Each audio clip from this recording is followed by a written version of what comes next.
Salut à tous, bienvenue sur votre chaîne. Et aujourd'hui, nous allons parler d'un monsieur dans le Coran. Il s'appelle Issa, c'est-à-dire le Jésus du Coran. On nous a parlé de ce personnage qui n'a pas de papa. Et c'est justement la raison pour laquelle on l'appelle fils de Marie, sa mère, comme il n'a pas de papa. Et puisque nous savons que le Coran ne dit pas vraiment ce qu'il voulait dire, nous avons cherché à savoir, est-ce vrai? Ce monsieur n'a pas de papa? Nous nous sommes lancés dans le Coran pour chercher et savoir qu'est-ce vraiment on peut découvrir dans ce dossier. Donc, il y a beaucoup de versets du Coran qui nous parlent de sa naissance. Par exemple, si nous allons dans Sourate 66, verset 12, c'est dit: de même Marie, la fille d'Imran, qui avait préservé sa virginité, nous y insufflâmes alors notre esprit. Elle avait déclaré véridiques les paroles de son Seigneur, ainsi que ses livres. Elle fut parmi les dévoués.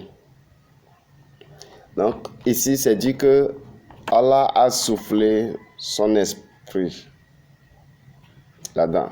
Il y a aussi dans Sourate 21, verset 91. Et celle, entre parenthèses, la Vierge Marie, qui avait préservé sa chasteté, nous insufflâmes en elle un esprit de vie venant de nous, et fîmes d'elle ainsi que de son fils un signe, miracle pour l'univers. Voilà, de ces deux versets, on dit que Allah a soufflé. Il dit qu'il a soufflé son esprit. Il a soufflé son esprit. Donc on n'a pas trop de détails. De toute façon, nous voulons rappeler que l'esprit dans le Coran prend plusieurs noms. Plusieurs choses ou personnes sont appelées esprit dans le Coran. Par exemple, le Coran lui-même est appelé l'esprit. Si nous voyons Sourate 42, verset 52, le Coran, là, est appelé esprit. Gabriel lui-même est appelé aussi esprit. Si nous allons dans Sourate 16, verset 102, et aussi dans Sourate 19, verset 17, Gabriel est appelé esprit. Nous notons en passage que cet homme qui est Issa là, en particulier, c'est lui qui a prophétisé l'arrivée d'un personnage qu'on appelle Ahmad. Donc, et peut-être nous attendons l'arrivée de Ahmad parce que cette prophétie n'est pas encore accomplie. Si c'est accompli, ça voudra dire que Allah s'est trompé, il ne connaît pas le nom. Je suppose que mon papa s'appelle Ahmad, donc mon nom c'est Thomas. Donc je signerai quoi? Ahmad Thomas. Je suppose aussi qu'un certain Thomas a pour papa Muhammad. Donc il va signer comment? Muhammad Thomas. On ne peut pas dire Muhammad Thomas et moi je vais répondre que comme c'est même article, même, presque même, ça c'est faux et usage de faux. Ahmad Thomas est différent de Muhammad Thomas. Donc ici, ce Issa qui n'a pas de papa là, qu'on va fouiller tout à l'heure là, on ne sait pas c'est un monstre ou bien c'est vraiment un homme. Mais nous voyons que cet homme a donné une prophétie. Et cette prophétie n'est pas encore réalisée. Qu'il y aura quelqu'un qui va venir, c'est 61 verset 6, quelqu'un viendra qu'on appellera Ahmad. Je pense que la religion musulmane attend ce Ahmad, certainement. Et que cette religion musulmane ne peut pas prétendre dire que c'est Mohammed qui est arrivé. De toute façon, fouillons voir qui est le père de ce type. Est-ce qu'on peut trouver les traces de sa parenté ou bien vraiment c'est fini, il n'a pas de père et puis le jeu est clos, on garde ça comme ça. Les deux versets que nous avons cités, ce n'est pas clarifié, vraiment c'est sombre. c'est resté comme ça. Et si c'était comme ça, fini, donc on conclurait que vraiment, il n'a pas papa. Mais, Inch'Allah, par la grâce d'Allah, nous allons tomber aussi sur certains versets et nous allons les analyser ensemble pour voir. Pour voir ce que ces versets-là disent. Est-ce qu'il a un papa ou bien vraiment il n'a pas un papa? Nous sommes dans Surat Maryam. C'est le 19e surat du Coran. On va commencer le verset 16. Mentionne dans le livre, c'est-à-dire le Coran entre parenthèses, Marie quand elle se retira de sa famille en un lieu vers l'Orient. Ce surat dit que Marie s'est retirée de sa famille en un lieu vers l'Orient. Qui vous souviennent que c'est comme ça aussi le prophète de l'islam avait l'habitude de se retirer pour aller dans des grottes. C'était la coutume. Donc, Marie aussi en a fait ça. Et le prophète avait fait ça et c'est de là qu'un monsieur du nom de l'ange Gabriel est venu étrangler 3 fois de suite le prophète de l'islam. Ça, c'est l'islam et ses sources qui le disent. Fouillez simplement, vous trouverez tout ce que j'ai dit. Votre prophète se retirait comme elle se retirait. Comme les situations se ressemblent, c'est pourquoi je fais sortir ça. Sinon, je n'avais pas l'idée de parler de ça. De toute façon, à ma qualité de chrétien, de celui qui suit le vrai Dieu, je ne peux jamais vous mentir. Donc, quand il se retirait, comme elle s'est retirée, l'ange l'a apparu, l'ange Gabriel, selon votre histoire, il a étranglé 3 fois de suite. Il a dû fuir pour aller se réfugier auprès de sa femme. Donc voilà, elle aussi, elle s'est retirée vers l'Orient. Verset 17 dit, elle mit entre elle et eux un voile. Eux là, elle mit pour sa famille quoi. Les membres de sa famille. Donc elle a mis un voile entre elle et eux. Nous lui envoyâmes notre esprit, c'est-à-dire Gabriel. Voilà. Quand vous voyez nous, c'est dit que nous là, est mis pour Allah. Bien que nous allons revenir sur nous là. Dans une religion monothéiste pure, on parle de nous majestueux. Et quand on fouille dans le Coran, on voit que le nous là est souvent différent de Allah. De toute façon, nous viendrons pour ce nous là. Pour le moment, ce n'est pas notre sujet. C'est des parenthèses et c'est fermé. On dit, nous lui envoyons notre esprit Gabriel qui se présenta à elle sous la forme d'un homme parfait. Ah, donc voilà l'histoire. Elle s'est retirée loin de sa famille. Elle a mis un voile, c'est-à-dire une séparation, peut-être genre clôture quoi, entre elle et sa famille. Loin. D'abord, elle s'est éloignée. Non seulement elle s'est éloignée, elle pouvait s'éloigner sans qu'il y ait de voile. Mais bien qu'elle s'est éloignée, mais elle a mis un voile. Et c'est en ce temps que Allah a jugé bon de lui envoyer son esprit, qui est Gabriel. Mais qui n'est pas pour cette fois-ci resté dans l'état de l'esprit, mais qui a jugé bon en face de cette jeune fille, loin de sa famille, dans un lieu séparé par un voile où la famille ne peut pas la voir. L'esprit Gabriel que Allah a envoyé a jugé bon de ne pas rester dans l'état de l'esprit, mais de prendre la forme d'un homme, pas d'une femme, mais d'un homme. Ça fera combien de personnes dans ce voile? 2 personnes. Qui est qui? La jeune fille Marie, vierge. Avec qui? Un homme parfait. Vous comprenez? Un homme parfait. Ah, d'accord. Vous voyez qu'ici, il y a des détails plus que les 2 versets que nous avons lus. Surat 61, 12 et Surat 21, 91 qu'on avait lu. Là, on dit on a insufflé l'esprit, on a insufflé l'esprit. Mais ici, il y a des détails. On a envoyé l'esprit là, mais l'esprit a pris la forme de l'homme. Parfait. Voilà, ça vient, c'est intéressant. Le verset 18, elle dit, je me réfugie contre toi auprès du tout miséricordieux. Si tu es pieux, ne m'approche point. Ça, c'est normal. Elle a juré au nom de Dieu, du tout miséricordieux. Mais qu'est-ce qu'il va dire? Le verset 19, il dit, je suis en fait un messager de ton Seigneur pour te faire don d'un fils pur. Ah, elle prenait le tout miséricordieux pour refuge, pour que ce monsieur ne s'approche point de lui. Et ce monsieur dit que c'est inutile. Parce que c'est ce miséricordieux-là, son Seigneur-là qui l'a envoyé pour le faire don d'un fils. Maintenant, pourquoi elle se réfugie? Certainement, elle n'a pas peur de la mort, mais de la piété, c'est-à-dire de ne pas la toucher, de ne point la toucher. Et c'est de ce sujet que le monsieur parle que non, en fait, je suis venu pour ça, quoi, pour te donner un fils. Le verset 20, elle dit, comment aurais-je un fils quand aucun homme ne m'a touché et que je ne suis pas prostituée?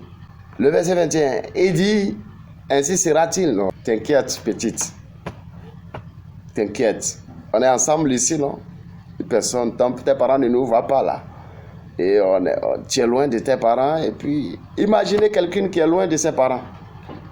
Donc, ça veut dire que même si elle crie, c'est pas sûr que les parents vont entendre. Voilà que le voile les sépare. Donc, non seulement ils ne vont pas entendre ça, ces cris, mais aussi ils ne vont pas voir ce qui se passe. C'est là, ce moment précis que Allah a envoyé son esprit et son esprit a décidé de prendre forme de l'homme parfait. Waouh! Je pense que vous voyez, vous comprenez, vous voyez avec moi. Voyez avec moi la chose, hein? Cela m'est facile, a dit ton Seigneur. Non, ton Dieu a dit que c'est facile. C'est facile. C'est facile, faut pas t'en faire. Nous ferons de lui un signe pour les gens et une miséricorde de notre part. C'est une affaire décidée. Bon, ici, il commence par parler bien, quoi. Sinon, tu sais, c'est ton Seigneur qui m'a envoyé. C'est ton Seigneur qui m'a envoyé. C'est pourquoi je suis là, en forme de l'homme parfait. C'est nous-mêmes, certainement, il aurait dit, c'est nous-mêmes qui t'avons poussé de venir ici et de mettre ce voile. Non seulement de t'éloigner de tes parents, mais de mettre un voile pour qu'ils ne puissent pas nous voir ce que nous allons faire ici. T'inquiète, c'est déjà décidé et ton enfant sera un signe pour l'univers et une miséricorde. Voilà. Est-ce que tu veux entendre encore la suite? Bon, allons-y. Comme tu veux entendre, tu es curieux. Hein? Alors, nous allons continuer. Le verset 22. Après l'avoir amadouillé, l'avoir parlé, l'ange a été gentil envers Mariam. Ce n'est pas comme envers Mohamed où il a étranglé 3 fois de suite. Ici, il a été gentil, il a salué. Écoutez la suite logique. On dit quoi? Le verset 22, direct, dit. Elle devint donc enceinte. Quoi? Elle devint donc enceinte. Comment? Ouh, comment? On ne sait pas. On ne sait pas comment. Mais après le discours de l'ange, on nous dit qu'elle devient donc enceinte. Un homme parfait, rentré là où se trouve une fille, loin des hommes. Elle seule, dans une clôture, à la rencontre de cet homme parfait, avec cette fille parfaite. Ce n'est pas des esprits, c'est des hommes parfaits. Qu'elle devient donc enceinte. Machallah. Elle devient donc enceinte de l'enfant. Et elle se retira avec lui en un lieu éloigné. Voilà. Certainement, comme la grossesse est venue, elle se dit comment on va faire. Il faut qu'on aille loin. Loin. Parce qu'elle n'est pas prostituée. Tout ça là. Il faut qu'on aille loin. Et c'est comme ça, elle s'est éloignée maintenant complètement. Elle s'est retirée avec lui. En un lieu éloigné, elle s'est retirée complètement. Le verset 23. Puis les douleurs de l'enfantement l'amenaient au trône du palmier. Donc, 9 mois après qu'ils se sont éloignés, les douleurs de l'enfantement sont venues. Et elle dit, malheur à moi que je ne fusse morte avant cet instant et que je fusse totalement oubliée. C'est normal. Elle commence par sentir les douleurs. Alors il appela au-dessous d'elle. Tu as bien compris? C'est ça, c'est écrit. Ne t'afflige pas. Il est toujours sérieux. Il est toujours fidèle. Il n'abandonne pas sa femme là. Pendant ce temps-là, jusqu'à 9 mois écoulés, il est toujours avec elle. Ils se sont retirés ensemble en un lieu éloigné. Il est resté avec elle jusqu'à le temps de l'enfantement. Vraiment, l'ange Gabriel l'a fait. Ce qui est dans sa forme parfaite, de l'homme parfait. Ce n'est pas de l'esprit en ce temps. Maintenant, il parle au-dessous d'elle. Où ça? Au-dessous. Au-dessous. Là-bas, là. Au-dessous. Au-dessous d'elle. C'est dans le Coran, je lis là. Bon, certainement, comme elle est maintenant en état de grossesse, le ventre, il ne peut plus être au-dessus d'elle. Il ne peut qu'être au-dessous d'elle. Tu comprends, non? Il est au-dessous maintenant. Il ne peut pas être au-dessus d'elle. Il ne peut qu'être au-dessous d'elle. Sûrement, c'est ça qui a provoqué les douleurs de l'enfantement. Elle a commencé par crier. Il dit non, il faut manger les dates. Donc, après tout ça, là, elle a accouché un bébé. Il dit, les parents vont parler. Elle s'était éloignée juste et elle a mis un voile. À un moment donné, on ne l'a plus vue. Et maintenant, on la voit 9 mois après avec un bébé. Est-ce qu'ils vont se taire? Non. Ils vont parler. Ils disent, oh Marie, tu as fait une chose monstrueuse. Dites-moi, ils ont raison ou pas? Que c'est monstrueux, ce qu'elle a fait. Elle fit alors signe vers lui, le bébé. Il dit, comment parlerons-nous à un bébé au berceau? Mais le bébé dit, je suis vraiment le serviteur d'Allah. Il m'a donné le livre et m'a désigné prophète. Où que je sois, il m'a rendu béni. Il m'a recommandé, tant que je vivrai, la prière et la zakat. Et la bonté envers ma mère. Il ne m'a fait ni violent ni malheureux. Et que la paix soit sur moi le jour où je naquis, le jour où je mourrai et le jour où je ressusciterai vivant. Tel est Issa, Jésus, fils de Marie, parole de vérité dont il doute. Voilà, l'enfant a commencé par parler. On parle du lion, on voit ça que. On dit que c'est monstrueux ce que tu as fait. Elle montre le monstre là. Parce que c'est un monstre qu'il a couché et il tient dans ses mains le bébé du monstre qu'il a fait ça. Il dit, parle-lui. Moi, je ne peux pas parler, parle-lui. Le monstre l'avait déjà dit de parler, de ne pas parler, qu'elle est en jeûne de parole. Donc, de laisser le fils, ce qu'elle a mis là, parler. Et ça a parlé. Ça a parlé. Le verset 35. Il ne convient pas à Allah de s'attribuer un fils. Gloire et pureté à lui. Quand il décide d'une chose, il dit seulement soit et elle est. Il dit, Gabriel doit assumer la responsabilité. Il doit accepter, donner son nom à l'enfant. Issa s'appellera désormais fils de Gabriel et non fils de Marie. Ce n'est pas juste. Après avoir passé 9 mois avec la maman, et toi tu ne veux pas assumer la... Tu es au-dessous d'elle. Quand elle était enceinte, elle veut même accoucher, tu es au-dessous d'elle. Et elle était enceinte, tu étais au-dessous d'elle. Jusqu'à les douleurs de l'enfantement ont déclenché. Et après tout ça là, tout ce que tu as fait subir, la petite, elle était obligée de s'éloigner carrément de ses parents pendant 9 mois. C'est méchant. Voilà, 35 dit que si Allah veut quelque chose, il dit soit, et la chose est. Vous avez compris avec moi? Mais pour la naissance de Issa là, ce n'est pas soit et est. Non, il a fallu que cet ange là prenne la forme de l'homme avant que Marie puisse tomber enceinte. Voilà la chose. S'il vous plaît, fuyez de telles aberrations. La Bible déclare, l'enfant Jésus croissait en stature, en âge, en sagesse devant Dieu et devant les hommes. Ce n'est pas de tels monstres, des bébés kirikou comme ça, qui sont des prophètes de Dieu. Tout le Coran est faux. Faux et usage de faux. Jésus-Christ est le chemin, il est la vérité, il est la vie. Viens à lui. Quitte l'islam. L'islam, c'est du mensonge. C'est du mensonge. C'est une religion satanique. Ça ne vient pas de Dieu. On t'a caché qu'il n'a pas de... Tu as vu comment maintenant Issa l'a né? Un monstre a couché avec Marie et elle a accouché un monstre. Les parents de Marie disent, ce que tu as fait c'est monstrueux, c'est visible.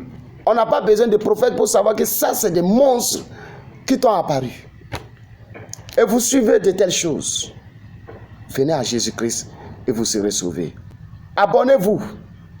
Cliquez sur la chaîne de notification. C'est le temps de la vérité. Et le mensonge est appelé à disparaître. Likez. Et que le Seigneur vous bénisse au nom de Jésus-Christ. Amen.